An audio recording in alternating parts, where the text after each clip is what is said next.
Vocês pensaram que ia acabar, né, o nosso treinamento, mas que isso, nós pensamos com carinho em trazer assuntos muito interessantes para a turma, né?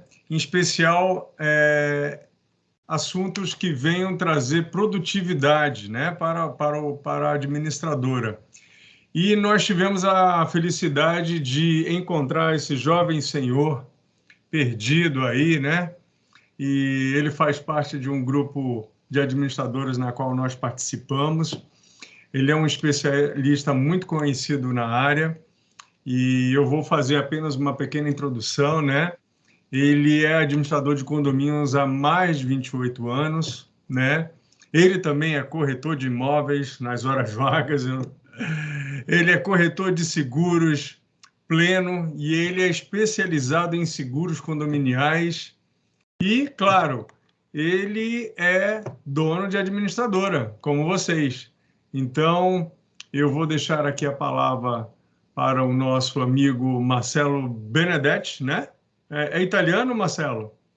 É uma mistura de italiano com espanhol. O último sobrenome é espanhol e o Marcelo é por causa de Marcelo Mastroianni e Benedetti por causa da Itália mesmo. Olha só, o Mastroianni. Mas, enfim, dito isto, a palavra é sua, Marcelo. Seja muito bem-vindo.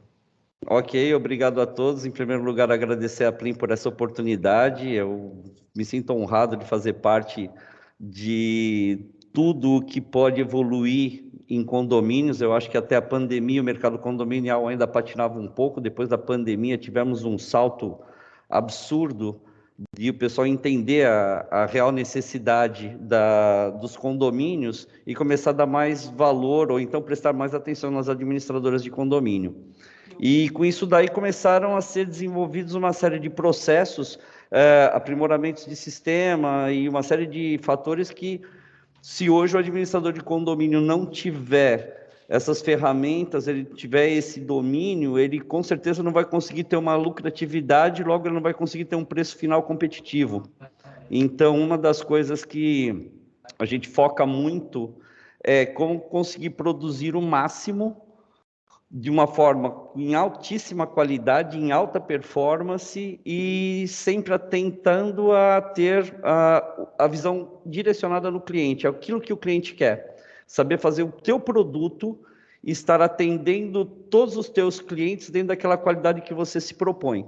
Então, em cima disso, eu fiz uma apresentação, vou compartilhar a tela com vocês, e aí a gente já começa a falar sobre essas dicas que eu dou dentro dessa experiência de 28 anos de administração de condomínios. Antes disso, eu fiz estágio de administração de empresas na Philips de Capuava, em Mauá. Com 17 anos eu comecei a trabalhar numa indústria metalúrgica e em um ano eu era chefe de setor de planejamento e controle de produção. Então, meu foco foi sempre a área de controle operacional, otimização de processos operacionais, esse tipo de coisa, que é o que a base da indústria dá para a administração moderna. E, em cima disso, eu comecei a traçar paralelos. Quando eu abri a administração de condomínios com a minha mãe há 28 anos, eu comecei a traçar paralelos de como eu poderia fazer com que processos padronizados ganhassem performance, qualidade, menor custo e etc., e é em cima disso que a gente vai falar hoje sobre esse assunto. A eficiência operacional, ele tem como elementos básicos duas funções, duas características principais: uma automação eficiente e análise de processos. Eu considero isso dois pilares básicos para você ter sempre performance e ser sempre crítico em relação a essas duas coisas. Todo dia, o que mais eu posso automatizar da minha empresa que seja eficiente, que traga eficiência, que traga qualidade, que traga um plus para o meu produto final. 2, análise de processos. O que eu posso fazer em relação à análise de processos que eu possa ganhar performance, que eu possa ganhar automação, que eu possa ganhar velocidade no tráfego de informação com os clientes, todo esse tipo de coisa. Então, esses são os focos principais. Vamos passar, então, à automação eficiente. Caso vocês tenham alguma dúvida durante o andamento da explicação, por favor, podem pausar, podem perguntar, estou aqui à disposição. A gente está aqui para dividir conhecimento, porque eu falei errado outro dia, estou corrigindo aqui, o conhecimento desafia a matemática, né? Quanto mais se divide, mais ele se multiplica. Falando sobre automação eficiente, é transformação de processos manuais em automáticos, mantendo o controle da rotina. A automação eficiente não é só aquela que faz com que o trabalho seja rápido, mas com que você despenda menos tempo com o controle, mas que você continue tendo o controle completo sobre tudo que você faz. Então, nesse sentido, as 3 dicas que eu dou esteja sempre atento ao que há de mais moderno em tecnologia, inteligência artificial e integração de sistemas. Em relação a esse item primeiro, eu vou só citar um exemplo que eu tive há coisa de 6 meses atrás. Eu estava querendo acabar com a impressão de documentos, tendo em vista que eu queria que o meu processo final, que seria a pasta, ele passasse digital para físico. Ou seja, primeiro ele é gerado digitalmente e depois, se o cliente quiser que eu imprima, eu imprimisse. Acabar com impressões. Aí eu identifiquei que todas as contas a pagar que chegavam por e-mail, o pessoal estava dando comando de impressão para fazer captura de código de barras na hora de fazer o lançamento. Aí, o que eu conversando com o meu técnico, eu falei, o que pode ser automatizado nisso? Ele falou, olha, Marcelo, com um monitor de alta definição e um leitor de alta definição, você não precisa imprimir mais nada. A pessoa ela pode capturar o código de barras diretamente no lançamento. Só nessa brincadeira, meu setor financeiro caiu de 8.000 impressões para menos de 1.200 impressões mês. Então, assim, foi um volume absurdamente alto só com compra de 3 monitores.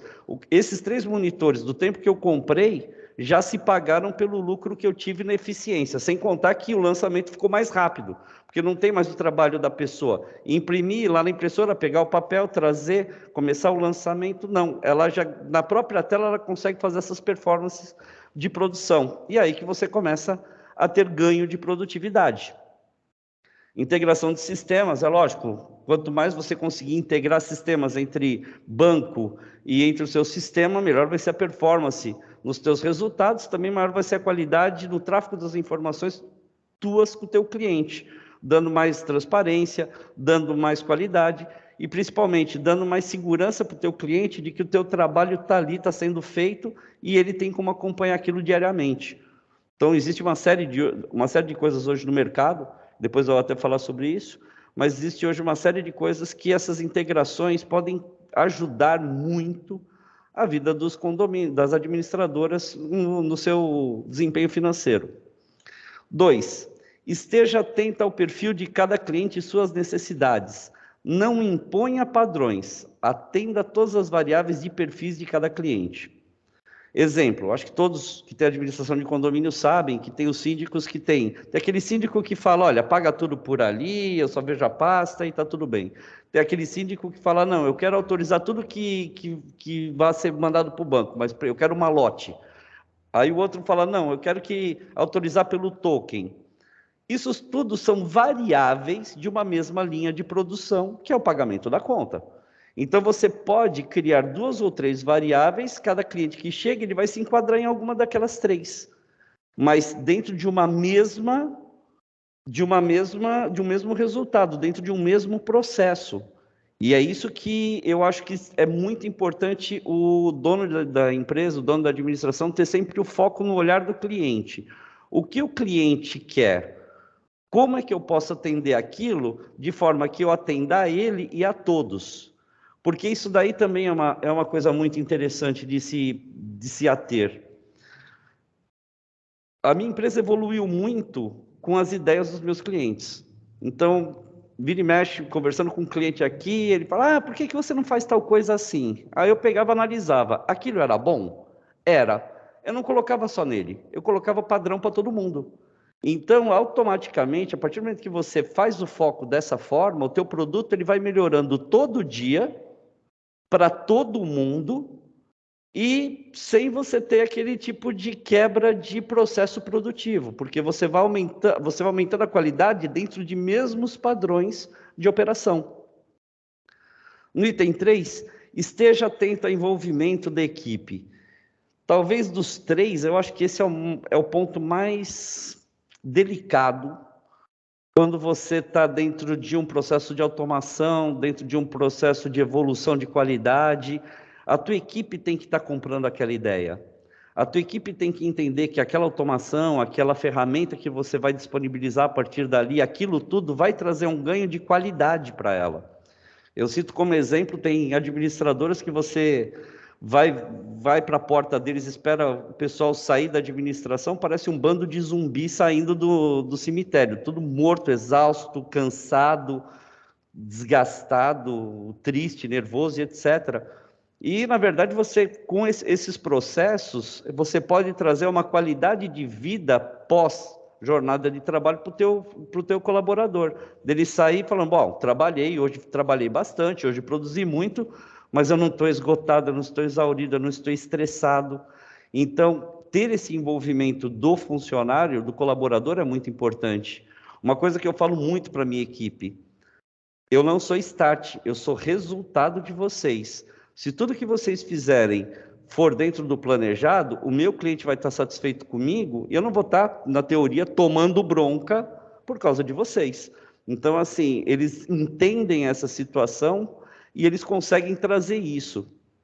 Um outro ponto também que eu destaco em relação a envolvimento de equipe.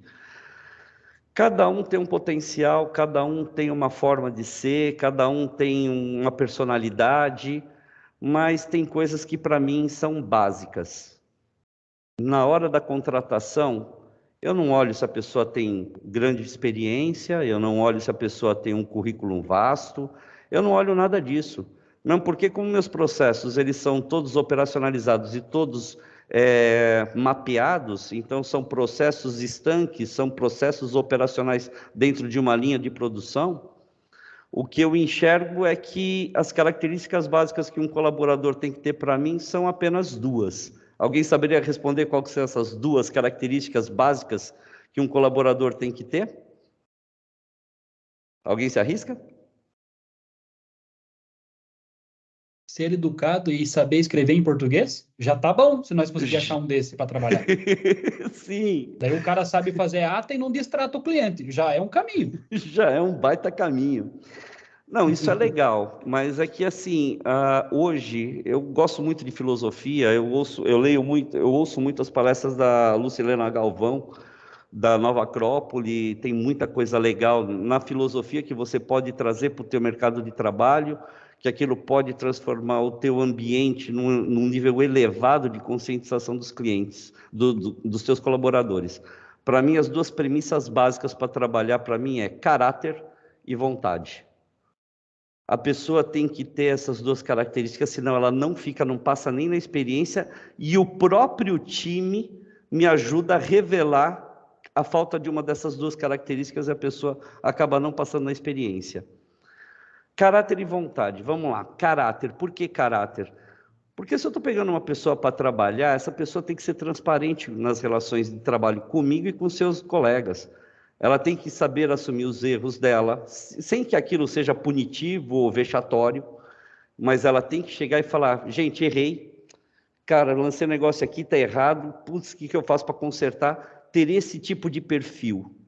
Isso daí eu exijo muito da minha equipe, que eles tenham esse tipo de perfil de transparência. A partir do momento que você tem um colaborador que tenha caráter, seja transparente, você não tem surpresas, porque o erro vai startar, se ele errar, você vai ser o primeiro a saber. Não é o teu cliente que vai falar para você, olha, você errou aqui. Então, isso a gente tem bastante aqui, isso que faz com que, no final, na ponta, eu tenho do meu cliente a confiança no meu trabalho. E quanto mais confiança ele tem a mim, mais ele para de criar uma série de problemas ou de procedimentos que não existem só porque ele desconfia do meu trabalho. A confiança é muito importante, por isso eu preciso dessa característica dos meus colaboradores. E a outra, lógico, é vontade. Porque hoje o mercado condominial, eu até hoje procurei cursos de formação de profissionais na área de administração de condomínios e são escassos, não são tão atrativos, não focam tanto no chão de fábrica, então acaba sendo uma coisa meio meio complicada de ter hoje no mercado. Você não consegue encontrar profissionais. Então, a partir do momento que eu tenho uma pessoa de caráter e de vontade, ela com certeza ela vai aprender o trabalho, ela vai se esforçar, ela vai dominar aquela rotina e com o tempo ela vai crescendo cada vez mais e com um diferencial. Ela acaba sendo moldada por você, ela acaba se moldando ao seu jeito de trabalhar, ao seu jeito de pensar, a política da sua empresa, aos conceitos da sua empresa, e isso faz com que ela cresça cada vez mais dentro da tua empresa, porque ela enxerga aquilo como oportunidade.